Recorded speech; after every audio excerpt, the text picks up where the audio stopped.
میری اور میرے گھرانے کی بات مسیح کے بابرکت نام میں آپ سب کی سلامتی ہو۔ خدا کے کلام میں لکھا ہے، اور اگر خداوند کی پرستش تم کو بری معلوم ہوتی ہو تو آج ہی تم اسے جس کی پرستش کرو گے چن لو، خواہ وہ وہی دیوتا ہو جس کی پرستش تمہارے باپ دادا بڑے دریا کے اس پار کرتے تھے، یا اموریوں کے دیوتا ہوں جن کے ملک میں تم بسے ہو۔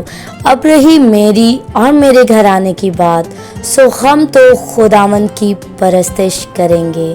یشوع 24:15 آیت۔ آمین۔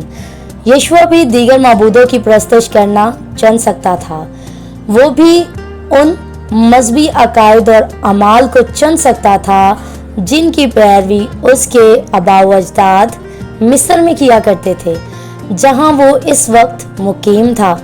وہ اس علاقے کے بت پرست مذہب کو بھی قبول کر سکتا تھا۔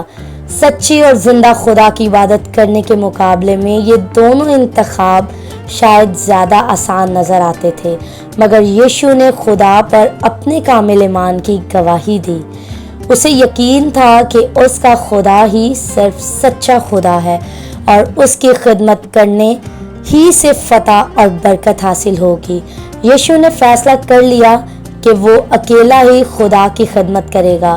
اس نے پکا ارادہ کیا ہوا تھا کہ اپنے پورے گھرانے کو بھی اپنے خداوند کی عزت اور تعریف کرنا سکھائے گا۔ وہ میدان جنگ میں فتح کے لیے خدا پر بھروسہ کر چکا تھا، اور وہ جانتا تھا کہ خدا اسے اپنے گھرانے میں روحانی فتح بھی دے گا۔ آپ کو بھی فیصلہ کرنا ہے کہ کس کی خدمت کریں گے۔ آپ کے ارد گرد کے مذاہب آپ کو اپنی طرف راغب کرنے کی کوشش کریں گے۔ اگر آپ مسیحی گھرانے سے تعلق رکھتے ہیں تو زندہ خدا کی عبادت کرنے کا فیصلہ آپ آسانی سے کر سکتے ہیں۔ اگر آپ کی پرورش مسیحی گھرانے میں نہیں ہوئی تو آپ بھی یشوع کی طرح فیصلہ کر سکتے ہیں کہ اپنے گھرانے کی بے دینی کو رد کریں اور ایک ایسی نسل کا آغاز کریں جو خداوند کی خدمت کرے۔ اگر آپ نے پورے دل سے خدا کی خدمت کرنے کا سوچ لیا ہے تو آپ اپنے گھرانے کے لیے ایک عظیم برکت کی مثال ہوں گے۔ اگر آپ خدا پر بھروسہ کرتے ہیں تو آپ کے گرد رہنے والے لوگ آپ کے ایمان کو دیکھیں گے، اور ہو سکتا ہے کہ وہ بھی اسی پر بھروسہ کرنے کا فیصلہ کر لیں۔ آپ بھی یشوع کی طرح بے جھجک دل کی گہرائی سے خدا کی خدمت کریں اور پھر انتظار کریں کہ خدا آپ کے گھرانے کو کیسے برکت دیتا ہے۔ آج فیصلہ آپ کا ہے، کیا آپ زندہ خدا کو چنیں گے یا دوسرے مذاہب کو؟ ہمارے ارد گرد بہت سے ایسے مذاہب ہیں جن میں کئی دفعہ میں ہمیں اچھی جابس کے لیے، اچھی زندگی کے لیے موقع دیا جائے، اور اس کے بدلے میں ہمیں اپنے زندہ خدا کو چھوڑنے کی بات کی جائے۔ اس دنیا میں بہت سے لوگ ہیں جنہوں نے ایسا کیا بھی ہے، اور پھر ان کا انجام کیا ہوا۔ میرے دماغ میں ایک شخصیت کا نام آ رہا ہے، یوسف یوحنا۔ جب وہ کرسچن تھا اور وہ جب کھیلنے کے لیے میدان میں آتا تھا تو خدا کے لوگ اس کے لیے دعائیں کرنے لگتے تھے کہ وہ اچھے نمبر کرے، اچھے سکور کرے اور پھر وہ آؤٹ ہو۔ اور بہت دفعہ میں ایسا ہی ہوتا تھا، کبھی وہ سینچری کرتا، کبھی وہ ہاف سینچری کرتا اور پھر وہ آؤٹ ہوتا تھا، لیکن اس نے بھی زندہ خدا کو چھوڑ دیا، اور زندہ خدا کو چھوڑ کر اپنے لیے دوسرے مذہب کو ترجیح دی۔ اور وہی یوسف یوحنا ہیں جن کا آج کرکٹ ٹیم میں کہیں نام نظر نہیں آتا۔ سو خدا ہمارے لیے یہ بات رکھتے ہیں آج کہ ہمیں کیا کرنا ہے۔